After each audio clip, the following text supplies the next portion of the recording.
అదేవిధంగా ఇంకా రాష్ట్రంలో చాలా నియోజకవర్గాల్లో సుపరిపాలనలో తొలడుగు పూర్తి కాలేదు.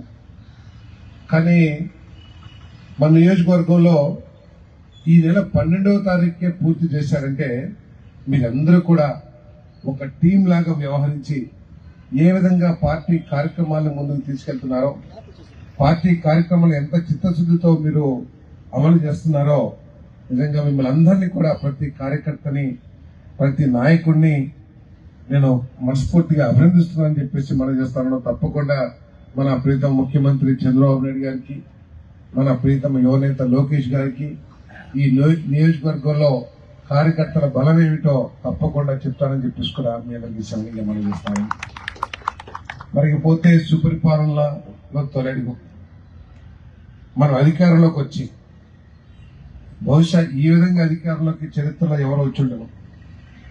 175 స్థానాలకి 164 స్థానాలు గెలిపించడం అంటే ప్రజలకి నాయకత్వం పట్ల ఏ మేరకు నమ్మకం ఉందో, అంతకుముందు ప్రభుత్వంలో ఎన్ని కష్టాలు ఎన్ని నష్టాలు పడ్డారో అది తార్కాణం అని చెప్పేసి కూడా మీ అందరికీ శ్రవణిగా మనం చేస్తాను.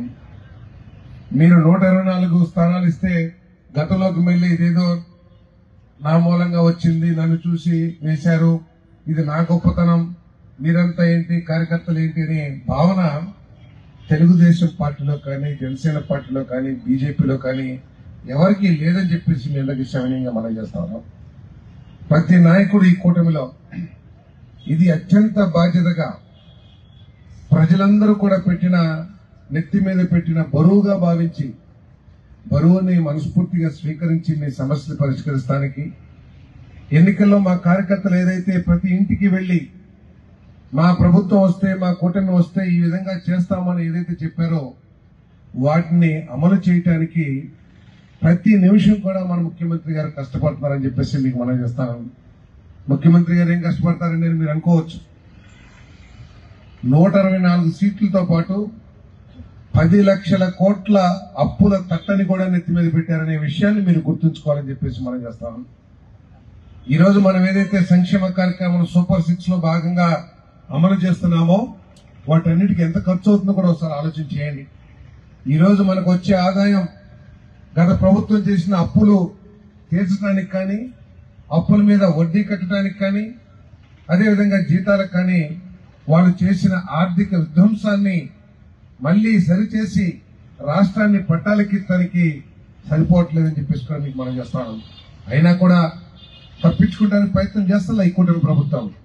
చంద్రబాబు నాయుడు గారు 10 లక్షల కోట్ల అప్పు ఉందబ్బా, మాకు తెలియదు, ఎన్నికల్లోకి రాకముందు ఇన్ని అప్పులు ఇన్ని విధ్వంసం చేశారని చెప్పి తప్పించుకోవడానికి ప్రయత్నం చేయాల. అన్ని హామీలను కూడా ఏదైతే కార్యకర్త ఇంటింటికి వెళ్లి చెప్పారో ఆ కార్యకర్త తలెత్తుకునే విధంగా ఈ రోజు మనం అన్నింటినీ కూడా అమలు చేస్తామని చెప్పేసి మీకు మనం చేస్తాను. ఈ రోజు వైసీపీ వాళ్ళు చెప్తా ఉండొచ్చు, సంక్షేమం అంటే మేమే బ్రాండ్ అంబాసిడర్లం, మా రాష్ట్రంలో మా పరిపాలన జరిగినట్లు సంక్షేమ కార్యక్రమాలు ఎప్పుడు జరగలేదని చెప్పేసి గొప్పగా చెప్తా ఉంటారు. అప్పుడప్పుడు కూడా వింటా ఉంటాం. కానీ ఎవరైనా సరే దమ్ముంటే వైసీపీ నాయకులకి ఎవరికైనా సరే నెల్లూరు రూరల్ సెంటర్ లో అయినా సరే, నెల్లూరు సెంటర్ లో అయినా సరే చర్చకి సిద్ధమని చెప్పేసి మీకు మనం చెప్తా ఉన్నారు. మీరు మొట్టమొదటి సంవత్సరంలో ఈ రాష్ట్ర ప్రజలకి ఏమిచ్చారు, ఈ మొట్టమొదటి సంవత్సరంలో కూటమి ప్రభుత్వం పేద ప్రజలకు ఏమిచ్చిందో ఒక్కసారి అనా పైసలతో సహా లెక్కలేసి చెప్తామని చెప్పేసి మీకు సవినీయంగా మనం చేస్తా ఉన్నాను. ఈరోజు మనం ఏదైతే చెప్పామో ఎన్టీఆర్ భరోసా, గత ప్రభుత్వం మొట్టమొదటి సంవత్సరంలో కేవలం 2,250 రూపాయలు ఇస్తే మనం 4,000 రూపాయలు ఇచ్చిన విషయాన్ని ప్రజలందరూ కూడా గుర్తించాలని చెప్పేసి మీదకి మనం చేస్తా ఉన్నాను. 4,000 ఇవ్వటమే కాకుండా బకాయిల పేరు మీద 3,000 రూపాయలు ఇచ్చి మొట్టమొదటి నెలలో 7,000 రూపాయలు చేతిలో పెట్టిన ప్రభుత్వం ఈ దేశంలో ఎక్కడ లేదని చెప్పేసి కూడా మీకు మనం చేస్తాను. ఈరోజు 4,000 పెన్షన్ దేశంలో ఏ రాష్ట్రమైనా తీసుకోండి, మనకి దరిదాపులు కూడా లేదనే విషయాన్ని మీరు గుర్తించాల్సిందిగా మనం చేస్తూ ఉన్నాను. మనం 4,000 ఇస్తుంటే పక్క రాష్ట్రం తెలంగాణలో కేవలం 2,100 మాత్రమే ఇస్తా ఉన్నారు. ఇక అంతకు మించి దేశంలో 600, 1,000 రూపాయలు అట్లా ఇస్తున్నారు. కానీ మన దరిదాపులు కూడా లేదు. అయినా కూడా మరి ప్రభుత్వం మొట్టమొదటి రోజునే ముఖ్యమంత్రి గారు సంతకం పెట్టించిన విషయాన్ని కూడా మీరు గుర్తించాలని చెప్పేసి మనం చేస్తాం.